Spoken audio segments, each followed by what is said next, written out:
Sir നമസ്കാരം. കഴിഞ്ഞ നമസ്കാരം. ദിവസം ബ്രിട്ടീഷുകാരന്റെ ചെരുപ്പ് നക്കി ഉണ്ടായ ഒരു മാധ്യമ സന്ധാനമുണ്ട്. ദേശാഭിമാനി എന്നാണ് അതിന്റെ പേര്. ബ്രിട്ടീഷുകാരന് വിടുപണി ചെയ്തു കൊടുത്ത് അതിന്റെ പൈസയിൽ ബ്രിട്ടീഷുകാരൻ തുടങ്ങിക്കൊടുത്ത ഒരു പത്രമാണ്. ഈ പത്രം സൈനികരെ കുറിച്ച് പറഞ്ഞിരിക്കുന്നത്, രക്ഷാപ്രവർത്തനത്തിന് സൈന്യം ഇറങ്ങാൻ മടിച്ച സ്ഥലത്ത് ഇതാ ഞങ്ങളുടെ യൂത്ത് ബ്രിഗേഡ് ഇറങ്ങിയിരിക്കുകയാണ്. സൈന്യവിടുവിൽ യൂത്ത് ബ്രിഗേഡിനെ അഭിനന്ദിക്കുന്നു. യൂത്ത് ബ്രിഗേഡിന് സൈന്യം തോളിൽ തട്ടിയിട്ട് പറയുന്നു, ഇനി ഞങ്ങളുടെ കൂടെ രക്ഷാപ്രവർത്തനത്തിന് നിങ്ങൾ മതി എന്ന് പറയുകയാണ്. ഈ സൈന്യം മടിച്ചു, യൂത്ത് ബ്രിഗേഡ് ഏറ്റെടുത്തു. ഇതാണ് ആ വാർത്ത. ഞാൻ സാറിന് വേണ്ടി പെട്ടെന്ന് റാൻഡമായിട്ട് ആ വാർത്ത ഒന്ന് വായിച്ചു വിടാം. സൈന്യം മടിച്ചെടുത്ത് പരിശോധന നടത്തി യൂത്ത് ബ്രിഗേഡ്. വെള്ളി രാത്രി മുണ്ടക്കയിലാണ് ഡിവൈഎഫ്ഐ സേവന സന്നദ്ധതയുടെ പുതുചരിത്രം രചിച്ചത്. യുവതയുടെ ആത്മാർത്ഥതയ്ക്ക് ഒടുവിൽ സൈന്യത്തിന്റെ സല്യൂട്ട്. ഇതാണ് തുടക്കം വാർത്തയുടെ. ഇനി ഇതിന്റെ ബ്രീഫ് ഒന്ന് പറയുകയാണെങ്കിൽ, സൈന്യത്തിന് കഴിയാത്തത് ഡിവൈഎഫ്ഐ നേടി എന്നാണ് അവർ ഉദ്ദേശിച്ചിരിക്കുന്നത്. കലിങ്കിൽ ഇറങ്ങണമെന്നൊരു ആവശ്യം ഉണ്ടായിരുന്നു. ഇത് സൈന്യം മുഖവിലേക്ക് എടുത്തില്ല. രണ്ടാമത്തെ കാര്യം എന്ന് പറയുന്നത്, കലിങ്കിൽ ഇറങ്ങാൻ സൈന്യത്തോട് അപ്പൊ തന്നെ മുഖ്യമന്ത്രി വിളിച്ചിട്ട് പറഞ്ഞു, നിങ്ങൾ കലിങ്കിൽ ഇറങ്ങിയേ പറ്റുകയുള്ളൂ എന്ന് മുഖ്യമന്ത്രി പറയുന്നു. മൂന്നാമത്, സൈന്യം ഇറങ്ങില്ല എന്ന് പറഞ്ഞിടത്ത് ഡിവൈഎഫ്ഐ ചാടി ഇറങ്ങുന്നു. ക്ലേശപ്പെട്ടവര് ചെളിയെല്ലാം നീക്കി അകത്തേക്ക് പോകുന്നു. ഇനി തുടർ പരിശോധന. അപ്പൊ ഡിവൈഎഫ്ഐ സൈന്യം അഭിനന്ദിച്ചു. ഇത് കണ്ടിട്ട് തുടർ പരിശോധനയിൽ ഡിവൈഎഫ്ഐക്കാർ മാത്രം പങ്കെടുത്താൽ മതിയെന്നും മറ്റുള്ളവർ അങ്ങോട്ട് മാറി നിൽക്കട്ടെ എന്നും സൈന്യം പറയുന്നു. അപ്പൊ ഇതാണ് വാർത്തയുടെ രത്ന ചുരുക്കം എന്ന് പറയുന്നത്. ഇത് ആദ്യമായിട്ടല്ല. വേറൊരു വിഷയം ഞാൻ സാറിന് പറഞ്ഞുതരാം. ഈ സൈന്യത്തിന്റെ ഡിവൈഎഫ്ഐ 2-3 ആഴ്ചകൾക്ക് മുമ്പ് തെറി പറഞ്ഞതേ ഉള്ളൂ. ആ തെറി പറഞ്ഞ വിഷയം സാറ് കേട്ടാൽ ചിരിച്ച് മരിക്കും. അതായത് നമ്മുടെ ജോയി ആമയിഴഞ്ചാൻ തോട്ടിൽ ഒലിച്ചുപോയ സാഹചര്യത്തിൽ റെയിൽവേ സ്റ്റേഷന് മുമ്പിൽ ഒരു പ്രതിഷേധം നടത്തി. ആമയിഴഞ്ചാൻ തോട് ആകപ്പാടെ 12 കിലോമീറ്റർ ഉണ്ട്. ഈ 12 കിലോമീറ്റർ 170 മീറ്റർ മാത്രമാണ് റെയിൽവേയുടെ പരിധിയല്ല, റെയിൽവേയുടെ അടിയിൽ കൂടെ നിർഭാഗ്യവശാല 170 മീറ്റർ തോട് പോവുകയാണ്. ഈ 170 മീറ്റർ പോകുന്ന തോട് ഞങ്ങൾ ക്ലീൻ ആക്കില്ല, നിങ്ങൾ തന്നെ ക്ലീൻ ആക്കണം, അതുകൊണ്ടാണ് ജോയി ഒലിച്ചു പോയത് എന്ന് പറഞ്ഞ് റെയിൽവേ സ്റ്റേഷന് മുമ്പിൽ പോയി ഈ ഷിജു ഖാൻ എന്ന് പറയുന്ന ഡിവൈഎഫ്ഐയുടെ ഒരു കൊണാണ്ടർ പ്രതിഷേധം നടത്തി. ഈ പ്രതിഷേധം നടത്തിയപ്പോ ഷിജു ഖാൻ പറയുന്ന ഒരു കാര്യമുണ്ട്. അങ്ങ് പൊന്മുടി മുതൽ ഇങ്ങ് പാറശാല വരെയുള്ള ഞങ്ങളുടെ ഡിവൈഎഫ്ഐയുടെ 5.5 ലക്ഷം പ്രവർത്തകർ ഇരച്ചെത്തിക്കഴിഞ്ഞാൽ ഞങ്ങളെ തടുക്കാനാകില്ല, നിങ്ങളുടെ സൈന്യത്തിന് പോലും ഞങ്ങളെ ഒന്നും ചെയ്യാനാകില്ല, സൈന്യത്തിനെയൊക്കെ അങ്ങ് വകഞ്ഞു മാറ്റി ഞങ്ങൾ കയറി വരും എന്നാണ് അവർ പറഞ്ഞിരിക്കുന്നത്. അപ്പൊ ഇത് 2-3 വട്ടമായി ഈ സൈന്യത്തിനെ പരാമർശിച്ചുകൊണ്ട് ഇവര് പല കാര്യങ്ങളും നടത്തുന്നത്. എന്താ തോന്നുന്നു സാറിന്? അല്ല, നമ്മുടെ PFI കാരോട് ചോദിച്ചാൽ മതി ഇതിനെ പറ്റിട്ട്, സൈന്യത്തിന്റെ ഒരു ശക്തിയെ പറ്റി. വേറെ ആരുടെ ചോദിക്കണ്ട. പൊക്കിക്കൊണ്ട് പോകും, പുഷ്പന്മാരി പൊക്കിക്കൊണ്ട് പോവര്. പിന്നെ വല്ല കിടക്കണ വല്ല അസ്സാമിലെ ദിബ്രുഗർ ജയിലിലോ അല്ലെങ്കിൽ ഈ പറഞ്ഞ മാതിരി മിസോറാമിലോ ഭാഷ അറിയാത്ത ആൾക്കാരെ നടുക്കിൽ കൊണ്ടുപോയിടും. ധനുഷ, ഇവരൊക്കെ എന്താ വിചാരിച്ചു എനിക്ക് മനസ്സിലാവണില്ല. ഈ പരിപാടി ഒന്നും എവിടെയാ തെലങ്കാനയിൽ ഇല്ല. എവിടെയാണ് കമ്മ്യൂണിസത്തിന്റെ ശരിക്കുള്ള കേന്ദ്രം? ആക്ച്വലി നക്സലിസത്തിന് ഇപ്പോഴും നക്സൽ ഗ്രൂപ്പിന്റെ ഒക്കെ ലീഡർമാര്, പണ്ട് ഗണപതി അങ്ങനെ ജീവിച്ചിരിക്കണമെന്നാണ്, കൊണ്ടപ്പള്ളി സീതാരാമയ്യ, ഇവരൊക്കെ രാമകൃഷ്ണ, ഇവരൊക്കെ വന്നത് ആന്ധ്രയും തെലങ്കാനയിൽ നിന്നാണ്. മൊത്തം തെലങ്കാനക്കാരാ. ഞാൻ പഠിച്ച ഉസ്മാൻ യൂണിവേഴ്സിറ്റിയിൽ നിന്നാണ് ഇവരൊക്കെ കയറി വന്നേക്കണം. കുറെ പേര് കണ്ടിട്ടുണ്ട് ഇവരൊക്കെ. അതല്ല ഇവരുടെ വിചാരം. ഡിവൈഎഫ്ഐ ആർമി സേന അങ്ങോട്ട് ഇറങ്ങിയില്ല. നീ സേന വന്നില്ലെങ്കിൽ ഹെലികോപ്റ്റർ പറപ്പിച്ച പോലെ കാക്കിയാണ്. എനിക്കത് മനസ്സിലാവുന്നത്. ഹെലികോപ്റ്റർ ആരെ പറപ്പിച്ചത്? ബെയിലി ബ്രിഡ്ജ് പണിയാൻ വന്നിട്ട് അറിയാലോ നിങ്ങളുടെ നോളജ് എത്രയുണ്ട്, നിങ്ങളുടെ ശക്തി ഉണ്ടെന്ന്. ഒരു ബെയിലി ബ്രിഡ്ജ് പണിത്, ബെയിലി ബ്രിഡ്ജ് പോയിട്ടൊരു എന്താ പറയുക, ഒരു ചെറിയൊരു ബെയിലി ബ്രിഡ്ജ് സാർ അതറിഞ്ഞില്ലായിരുന്നോ? ബെയിലി ബ്രിഡ്ജ് പണിത സഖാവ് മുഹമ്മദ് റിയാസിന്റെ അഭിവാദ്യങ്ങൾ എന്ന് പറഞ്ഞ പല പോസ്റ്റുകളും ഞാൻ കണ്ടിട്ടുണ്ട്. അല്ല, അതും തന്നെ അറിയാം ഇവരുടെ എന്താ പറയുക, ഒരു ലെവൽ ഓഫ് നോളജ് എന്ന് പറയുമല്ലോ. ലെവൽ ഓഫ് പിന്നെ പറയുവാണെങ്കിൽ ബെയിലി ബ്രിഡ്ജ് ഒന്നും ഭാരത സൈന്യം പണിതല്ല. ഇതൊക്കെ പണ്ട് ബ്രിട്ടീഷുകാർ പണിതിട്ടുള്ള സെക്കൻഡ് വേൾഡ് വാർ. അതാണ് ബെയിലി എന്ന് പേര്. അല്ല, എനിക്ക് മനസ്സിലാകും ഒരു സയന്റിഫിക് ഒരു സെർച്ച് ആൻഡ് റെസ്ക്യൂ ഓപ്പറേഷൻ. നമ്മൾ ഈ തമാശയൊക്കെ മാറ്റി വെച്ചാൽ ഒരു സെർച്ച് ആൻഡ് റെസ്ക്യൂ ഓപ്പറേഷൻ അവിടെ മാത്രമല്ല, ഉത്തരാഖണ്ഡ് നടക്കേണ്ട സെർച്ച് ആൻഡ് റെസ്ക്യൂ, ഇത് ഹിമാചൽ പ്രദേശിൽ നടക്കണ്ടേ, ഇപ്പൊ എല്ലായിടത്തും വെള്ളപ്പൊക്കം ഉണ്ട്. ഇപ്പോൾ ഒരു പ്രൊഫഷണൽ ആയിട്ട് സിസ്റ്റം ഉണ്ട്. ആർമി ചീഫ് എന്താ പറഞ്ഞത്? 6 ദിവസം കഴിഞ്ഞു, ഇനി ഇതിന്റെ അടിയിൽ ആരെയും കിട്ടില്ല. എനിക്ക് ചോദിക്കാൻ ഡിവൈഎഫ്ഐ സഖാക്കളോട് ചോദിക്കാനുള്ളത്, നിങ്ങളൊന്ന് ഷിരൂരിൽ പോയിട്ട് അർജുനൻ പോയി തരേ, ആര് തിരിഞ്ഞു എന്താ പുഴയിലേക്കൊന്ന് ഇറങ്ങ് എന്നറിയാം. തൃശ്ശൂരിൽ നിന്ന് ഡ്രഡ്ജറിൽ നിന്ന് കൊണ്ടുവന്ന് പോയ പുഴയിലൊന്ന് ഇറങ്ങാൻ നോക്ക്. ഇവര് വെറുതെ ഈ പറഞ്ഞ മാതിരി സ്റ്റേറ്റ്മെന്റ് അടിക്കാൻ മാത്രം കൊള്ളും. കേരളത്തിന് പുറത്ത് വന്നു കഴിഞ്ഞാൽ ഇവര് 10 വയസ്സിക്ക് ഒരാൾ തിരിഞ്ഞു നോക്കില്ല. ഇതാണ് ഇവരുടെ കാര്യം. ഇവർ അവിടെ ഇരുന്നിട്ട് ഓരോ സ്റ്റേറ്റ്മെന്റ് അടിക്കും. എന്താന്നല്ല അതെങ്കിലും അങ്ങനെയെങ്കിലും ഞങ്ങൾ കയറി മുകളിൽ വന്ന് നാളെ ഒരു അല്ല MLA സാറേ, ആവും ഇതിന്റെ എന്നൊക്കെ സംസാരിക്കും. ഇതിന്റെ ഒരു പ്രശ്നം എന്ന് പറഞ്ഞു കഴിഞ്ഞാൽ ഇവര് വന്നോട്ടെ, ഇവരവിടെ സന്നദ്ധ പ്രവർത്തനങ്ങൾ നടത്തിക്കോട്ടെ, അതിലെല്ലാവർക്കും സന്തോഷം മാത്രമേ ഉള്ളൂ. പക്ഷേ സന്നദ്ധ പ്രവർത്തനങ്ങൾ നടത്തുമ്പോൾ പോലും അവര് അവിടെ പറയാനായിട്ട് ശ്രമിക്കുന്നത് ഒരു PR വർക്ക് എന്ന രീതിയിൽ സൈന്യത്തിനെക്കാട്ടിലും മുകളിലാണ് നമ്മൾ. നമ്മൾ സൈന്യം ഇറങ്ങാൻ മടിച്ച സ്ഥലത്ത് പോലും ഞങ്ങൾ ഇറങ്ങുന്നു. ഞങ്ങളെ കണ്ട് സൈന്യം ഇതാ പേടിച്ച് വിറച്ചു നിൽക്കുന്നു.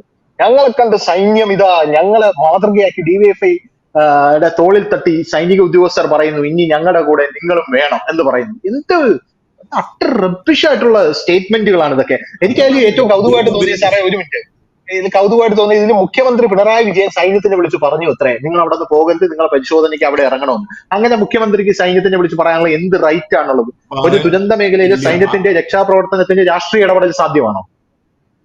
ഇല്ല. സൈന്യത്തിന്റെ ഒരു കമാൻഡ് ആൻഡ് കൺട്രോൾ സ്ട്രക്ചർ ഉണ്ട്. ഈവൻ സുരേഷ് ഗോപി വിളിച്ച് പറയാൻ പറ്റില്ല. അതെ കേന്ദ്ര അതെ. മന്ത്രിയായിട്ട് സുരേഷ് ഗോപിക്ക് പറ്റില്ല. അതിനൊരു കമാൻഡ് ആൻഡ് സ്ട്രക്ചർ, അതാണ് അവർ കമാൻഡ് ആൻഡ് കൺട്രോൾ എന്ന് പറഞ്ഞത്. ഇപ്പൊ കേരളത്തിൽ പറ്റുമായിരിക്കും കേട്ടോ. ഒരു CA നിലമ്പൂർ കിടക്കുന്ന ഒരു CAനെ വേണമെങ്കിൽ വിളിച്ച് മുഖ്യമന്ത്രിയുടെ ഓഫീസിൽ നിന്ന് ഓർഡർ കൊടുത്ത് ചിലപ്പോൾ അയാൾ എനിക്ക് സല്യൂട്ട് അടിക്കും. ഇത് പറ്റില്ല. ആർമിയിൽ എങ്ങനെയാണെന്ന് അവർ കമാൻഡ് ഉണ്ട്, കമാൻഡ് ആൻഡ് കൺട്രോൾ സ്ട്രക്ചർ എന്ന് പറയും. നേരെ ആർമി ചീഫിന്റെ അവിടെ നിന്നാണ് വരും. അവരുടെ ഓഫീസിൽ നിന്ന് ഇറങ്ങിയാണ് ലാസ്റ്റ് വരെ. ഇപ്പൊ ഈ ബെയിലി പണിയണമെന്ന് പറഞ്ഞു, ആരാണ് ഓർഡർ കൊടുത്തത്? അതിനൊരു കമാൻഡ് സ്ട്രക്ചർ ഉണ്ട്. മദ്രാസ് സാർ പേഴ്സണൽ റെജിമെന്റ് ഉണ്ട്, മദ്രാസ് എഞ്ചിനീയറിംഗ് ഗ്രൂപ്പ്. അവർ നമ്മുടെ അടുത്തുള്ള ജോഗ്രഫിക്കൽ നമ്മുടെ അടുത്തുള്ളവരാണ്. ഇതിന്റെ ഒറിജിനൽ മദ്രാസ് എഞ്ചിനീയേഴ്സ് നായർ പട്ടാളമായിരുന്നു ആദ്യം. അതിനെ മേർജ് ചെയ്തിട്ടാണ് പിന്നെ മദ്രാസ് എഞ്ചിനീയേഴ്സ് എന്നൊരു ഗ്രൂപ്പ് ഒക്കെ ഉണ്ടാക്കി വന്നത്, മദ്രാസ് റെജിമെന്റ്. പക്ഷെ അതല്ല നമ്മുടെ ക്വസ്റ്റ്യൻ. അവിടെ ഇവരെന്താ പാകിസ്ഥാൻ നമുക്ക് ബോർഡറിലേക്ക് വിട്ടൂടെ? ധനുഷ് അവിടെ പോയിട്ട് പാകിസ്ഥാനിക്കാരായിട്ട് നടിയാകട്ടെ. സൈന്യത്തിന് ഞാനത് ആലോചിക്കുന്നത്, സൈന്യത്തിനെക്കാട്ടിലും കിടിലമാണ് DYFI എങ്കിൽ ഇവര് 100-100 5.5 ലക്ഷം പേരുണ്ടല്ലോ. ഇപ്പൊ പാകിസ്ഥാനിൽ ഒരു 500 ഭീകരർ നുഴഞ്ഞു കയറാൻ വന്നിരിക്കുന്ന ഒരു റിപ്പോർട്ട് ഞാൻ ഇന്നലെ വായിച്ചു. എന്തായാലും ആസാമിൽ നിന്ന് വന്ന, ആസാം റൈഫിൾസിൽ വന്ന 2000 പട്ടാളക്കാരെ അങ്ങോട്ട് മാറ്റിയിട്ട് ഒരു 5.5 ലക്ഷം ഡിങ്കോലാസികളെ അങ്ങോട്ടേക്ക് ഇറങ്ങി കൊടുത്താലും ഞാൻ ആലോചിക്കുക. അല്ല, മേജർ രവി ഒരു പട്ടാളത്തിന് യൂണിഫോം ഇട്ടു എന്നിട്ട് കിടന്നൊക്കെ അവിടെ എത്ര പേര് കിടന്ന് നടക്കണ്ടായിരുന്നു പട്ടാളത്തിന് യൂണിഫോം തന്നെ. റിട്ടയർ ആയിട്ടുള്ള ആൾക്കാർ അവർ ഒഫീഷ്യൽ ഫംഗ്ഷൻസിൽ അവർക്ക് യൂണിഫോം ഇടാൻ അറിയാം. ഒഫീഷ്യൽ ഫംഗ്ഷൻ മെഡൽ കുത്തിയിട്ട് പോവാ അവർക്ക്. മേജർ രവിയൊക്കെ മെഡൽ വിന്നേഴ്സ് ആണ്. അല്ല, ഇവർക്ക് ഇതിന്റെ റൂളൊന്നും അറിയില്ല. റൂൾ റെഗുലേഷൻ, കേസ് എടുക്കുക. നിങ്ങൾ എന്ത് കേസ് എടുക്കുക? ഒരു മുനിസിപ്പൽ കോടതിയിൽ പോലും കേസ് നിലനിൽക്കില്ല. അതാണ് ഇതിന്റെ പരിപാടി. നിങ്ങൾ സൈന്യത്തിന് എന്താണ് വെല്ലുവിളി? നമുക്കറിയാം, കോടിയേരി ബാലകൃഷ്ണൻ പണ്ട് പറഞ്ഞപ്പോ അങ്ങേര് ഇല്ല, അത് കാരണം പിന്നെ പറഞ്ഞിട്ട് കാര്യമില്ല. സൈന്യം എന്താ ചെയ്യുക സ്ത്രീകളുടെ കൂടെ എന്ന് പറഞ്ഞ ഒരാളാണ് അങ്ങേര്. പിന്നെ പണ്ട് 62 ഒരു വേറൊരു മഹാൻ ഉണ്ടായിരുന്നു. അപ്പൊ ഞങ്ങൾ രക്തമോൽക്ക് കൊടുക്കില്ല ചൈനക്ക് ബാക്കി ഇന്ത്യൻ സൈന്യത്തിന് എന്ന് പറഞ്ഞ ആൾക്കാർ. അപ്പൊ നമുക്കറിയാം ഇവരുടെ ഒരു ലോയൽറ്റി അവിടെ കിടക്കണം. ഒരു ദുരന്തം വരുമ്പോൾ മാത്രം സൈന്യത്തിന് ഓർമ്മ വരും. പിന്നെ ഈ പറഞ്ഞ ഒരു വിഴിഞ്ഞം പണിയുന്ന അപ്പൊ അദാനി ഓർമ്മ വരും, അല്ലെങ്കിൽ ഇത് ആരും ഓർമ്മ വരില്ല. ആരെയും വേണ്ട ഇവർക്ക്. ഇവരെന്നെ പണിയട്ടെ. ഇപ്പൊ എല്ലാം ഇവരെന്നെ ചെയ്തിട്ട് റിലീഫ് ഓപ്പറേഷൻ എല്ലാം അവിടെ പോയിട്ട് ഇപ്പൊ എല്ലാം കഴിഞ്ഞപ്പോ വലിയ സ്റ്റൈലിൽ വന്നിട്ട് നിങ്ങൾ നിൽക്കണം. ഞാൻ ചോദിക്കട്ടെ, സേവാഭാരതിക്കാർ എത്രയോ പണിയോട് ചെയ്യുന്നുണ്ട്. അത് ചെയ്യുന്നു. അവർ വല്ലതും പറഞ്ഞ മാതിരി മുമ്പിൽ വന്ന് സ്റ്റേറ്റ്മെന്റ് കൊടുക്കണ്ടോ? ഞങ്ങളാ ചെയ്തത്, ഞങ്ങളാ പണിതത്, ഞങ്ങളാണ് അവിടെ ബാത്റൂം കഴുകിയത്, ഞങ്ങളാണ് വീട് കഴുകിയത്. എനിക്കിപ്പോഴും ഓർമ്മയുണ്ട് 2018 പ്രളയത്തെ സമയത്ത് ഞാൻ നാട്ടിലുണ്ടായിരുന്നു. ഞാൻ മട്ടാഞ്ചേരി സൈഡിലൊക്കെ ഞാൻ പോയിട്ടുള്ള ആള്. ഞാൻ കണ്ടിട്ടാണ് അന്നാ റിപ്പോർട്ട് ഇട്ടത്. കീറി പറഞ്ഞ ഡ്രസ്സ് ആൾക്കാർ അയച്ചു കൊടുത്തപ്പോൾ അവര് പറയുന്നത്, സാറേ ഇത് ഇവരുടെ പറയൂ സാറേ, കീറി പറഞ്ഞ ഡ്രസ്സ് അയച്ചു തരുന്നത്. അങ്ങനെ പറഞ്ഞ ആൾക്കാർ. എന്നിട്ടാണ് സേവാഭാരതിക്കാർ നല്ല പുതിയ ഡ്രസ്സ് വാങ്ങിച്ചുകൊണ്ടു കൊടുത്തത് ഇവർക്കൊക്കെ, ഗുജറാത്തി സേവാഭാരതിക്കാർക്ക്. ഞാൻ പറയുന്നത് വേറെ കൊങ്കണി സഭക്കാരുണ്ടായിരുന്നു, എല്ലാവരും ഉണ്ടായിരുന്നു അവിടെ ആ സമയത്ത്. പക്ഷെ ഈ ക്ലീനിങ് എന്ന് പറഞ്ഞാൽ ഈ പറഞ്ഞ മാതിരി ഒരു ബോഡി എടുത്ത് കൊണ്ടേ അതിന് എന്ത് പോസ്റ്റ്മോർട്ടം ചെയ്യിപ്പിക്കുക, അതൊരു ശരിക്കും സമ്മതിക്കാണ്ട് പറ്റില്ല. അവിടെ ആരും ചെയ്താലും കുഴപ്പമില്ല. പക്ഷെ ക്രെഡിറ്റ് അടിച്ചെടുക്കാൻ ആർമി ഞങ്ങളെ തോളിൽ തട്ടി, ഏത് തോളിൽ തട്ടി? നിങ്ങളെ ആർമിക്കാരൻ ആരറിയാം? അവന് നിങ്ങൾ ആരാന്ന് തന്നെ അറിയില്ല. ഈ ദേശാഭിമാനി എഴുതി പിടിപ്പിച്ചാണ് കേട്ടോ. നമുക്ക് അതിന്റെ ഒരു ആംഗിൾ കൂടെ ചർച്ച ചെയ്യണം. ഇത്തരത്തിൽ വ്യാജ വാർത്തകൾ ഇവിടെ പടച്ചു വിടുന്നത് ഈ ബ്രിട്ടീഷുകാരന്റെ മാധ്യമ സന്താനമാണ്. അല്ല, അത് നമുക്കറിയാം. ദേശാഭിമാനി നമ്മുടെ ഈ ചാരക്കേസിനെ പറ്റിയിട്ട് എഴുതിയ ഓർമ്മയുണ്ടോ? അതൊക്കെ നീ എടുത്തിട്ടൊക്കെ ഏറെ കുറെ കിടക്കുന്നുണ്ട് ഞാൻ അതിനെ പറ്റിയിട്ടുള്ളതൊക്കെ. അത് പക്ഷെ പറഞ്ഞു വരണ്ട. പക്ഷെ ഒരു റെസ്ക്യൂ ഓപ്പറേഷൻ ചെയ്യുമ്പോൾ നിങ്ങൾ ക്രെഡിറ്റ് എടുക്കാണ്ടിരിക്കുക. ഞാനാ ചെയ്തത്, മുമ്പിൽ കയറി മെഡൽ വാങ്ങാണ്ടിരിക്കുക. ഞാൻ അതിനാണ് കണ്ടു, ചിലവർ കണ്ടു, ഞാൻ SDPI എന്ന് പേര് എഴുതി ഷർട്ടൊക്കെ ഇട്ടിട്ട്, ചുവന്ന ഒരു ഷർട്ടൊക്കെ ഇട്ട് വന്നു. നിങ്ങളൊരു പ്രവർത്തനം ചെയ്യുമ്പോൾ നിങ്ങൾ പേര് കാണിക്കാണ്ടിരിക്കുക. അവിടെ കയറിയിട്ട് അവിടെങ്കിലും അടിക്കാണ്ടിരിക്കുക. ഒരു ട്രാജഡിയാണ്. ഈ രാഹുൽ ഗാന്ധിയുടെ മാതിരി വന്നൊന്ന് കണ്ടുപോയാൽ മതി, നിങ്ങൾ അത് ചെയ്താൽ മതി. അറ്റ്ലീസ്റ്റ് രാഹുൽ ഗാന്ധി ഇറങ്ങിയില്ലോ കാർന്ന്. അതാണ് അതിന്റെ ഒരു ഇത്. ബിക്കോസ് വൾച്ചർ ടൂറിസം എന്ന് പറയുന്നത്. ഈ ദുരന്തം നടന്ന കാണാൻ കുറെ പേര് വരും. ധനുഷ് എത്ര പേര് ചത്തു എങ്ങനെ കണ്ടു, നമുക്ക് അതൊന്നും കണ്ടു കളയാം. അപ്പൊ നിൽക്കുമ്പോഴായിരിക്കും അവർ മരത്തിന്റെ കഷ്ണം കിടക്കുക. അപ്പൊ ഒരു ടി വിക്കാർ വന്ന് വേഗം അത് പൊക്കി പിടിക്കുക. ഞങ്ങൾ രക്ഷാപ്രവർത്തനം നടത്തുന്നു. നിങ്ങൾ എന്ത് നടത്തുന്നു? നിങ്ങളൊരു മെഡിക്കൽ ക്യാമ്പ് സെറ്റപ്പ് ചെയ്യാൻ പറ്റും. ആർമിയുടെ മെഡിക്കൽ ക്യാമ്പ് ഉണ്ടാവും. നിങ്ങൾ കണ്ടു? ആരെങ്കിലും ഡിവൈഎഫ്ഐക്കാർ കണ്ടു? അത് ഞങ്ങളൊരു 10 ഡോക്ടർമാരെ അയക്കാം. എവിടെ കണ്ടില്ലായിരുന്നു? നിങ്ങൾ അവിടെ ഒരു ക്യാമ്പ് നടത്താം. ഞാൻ പറയട്ടെ, ഇത് ധനുഷ 1 മാസം 2 മാസം 3 മാസം കഴിഞ്ഞാൽ ഈ ഓഖി സൈക്ലോൺ മാതിരി ഇപ്പോഴും കിടക്കുന്നുണ്ടോ? എനിക്കറിയാൻ ധനുഷിന് അറിയാവുന്ന പേരുടെ ഓഖി സൈക്ലോണിന് ഇവർക്ക് വീട് വെച്ചു കൊടുക്കാന്ന് പറഞ്ഞ് കുറെ പേരെ കൊണ്ട് റിലീഫ് ക്യാമ്പിലൊക്കെ കൊണ്ടുപോയി. അയ്യോ, ഉണ്ട്. ഇപ്പോഴും കിടപ്പുണ്ട് ഓഖി സൈക്ലോൺ. സാറിനറിയാലോ, ഞാൻ ജനം ടി വിയിൽ ജോലി ചെയ്തുകൊണ്ടിരുന്നപ്പോ ഞാൻ അതിനുശേഷം അവിടെ നിന്ന് ജോലി കഴിഞ്ഞ് ഇറങ്ങിയിട്ട് ഇത്ര വർഷങ്ങൾക്ക് ശേഷവും ഇപ്പോഴും അവിടെ ആൾക്കാർ അവിടെ കിടപ്പുണ്ട്. ഞാൻ മുൻപ് കയറിയ സ്ഥാപനത്തിൽ ആദ്യം പോയത് അങ്ങോട്ടേക്കാണ്. അപ്പൊ ഞാൻ ഞെട്ടിപ്പോയി. കാരണം ഇവർക്കൊന്നും ഇതുവരെ പുനരധിവാസം സാധ്യമായിട്ടില്ല എന്ന് പറഞ്ഞ് കുറെ ആൾക്കാർ കിടപ്പുണ്ടായിരുന്നു. അതാണ് ഞാനെന്താ പറയണേ, നിങ്ങളെ കൊണ്ട് പറ്റില്ലെങ്കിൽ പറ്റില്ല എന്ന് പറയാം. അല്ലാണ്ട് വെറുതെ സൈന്യത്തിന്റെ പേര് കുതിര കയറാണ്ടിരിക്കുക.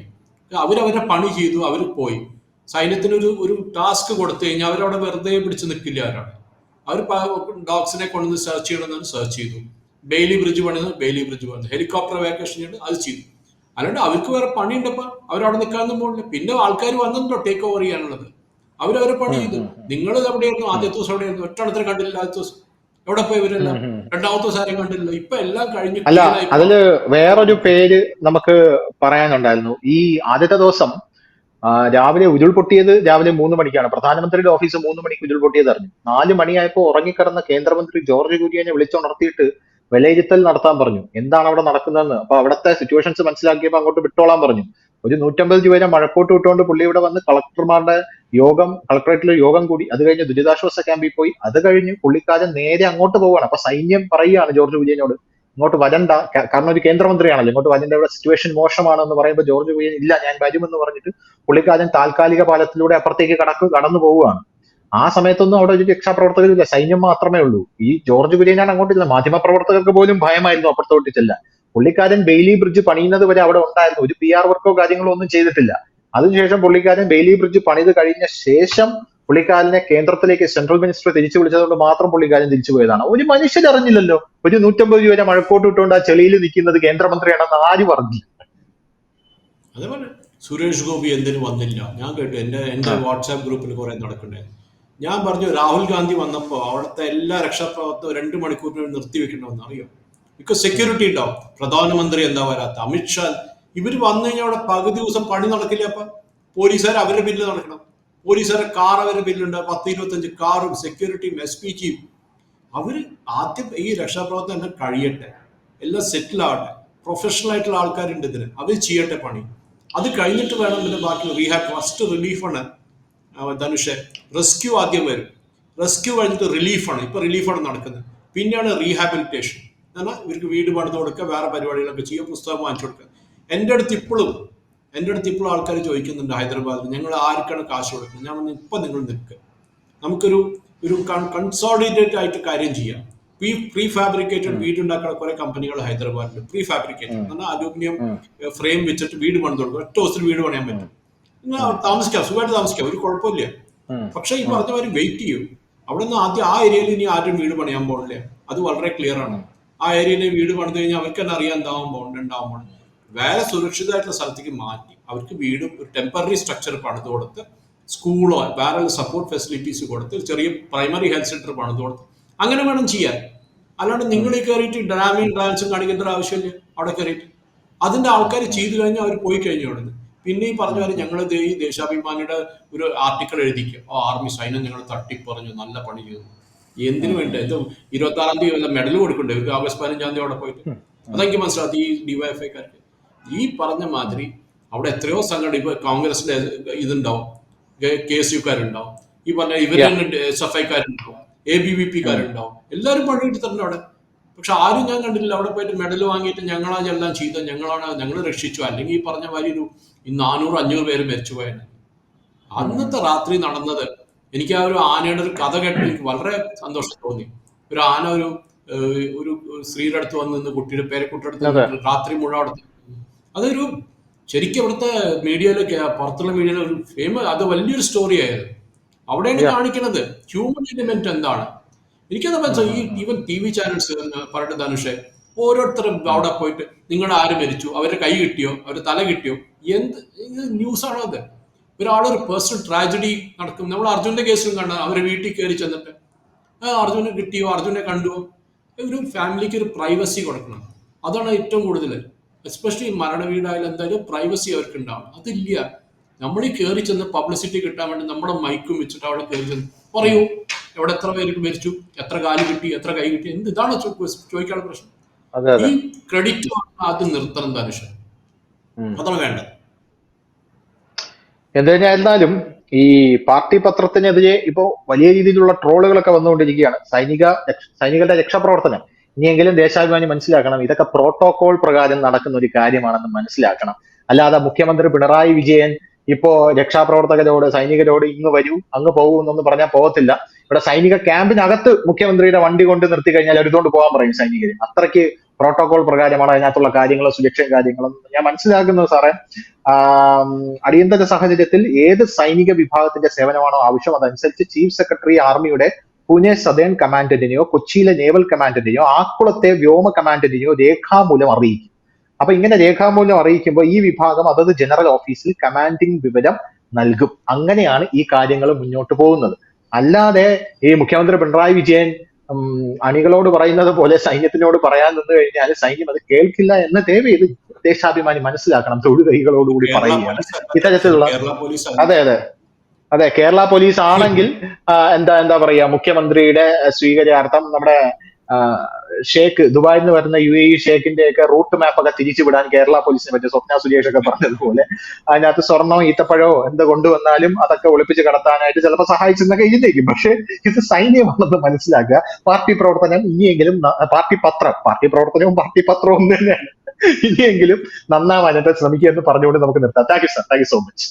കൂടുതൽ വാർത്തകളും വിശേഷങ്ങളും നിങ്ങളിലേക്ക് എത്താൻ ABC മലയാളം സബ്സ്ക്രൈബ് ചെയ്യുക, ബെൽ ബട്ടണും അമർത്തുക.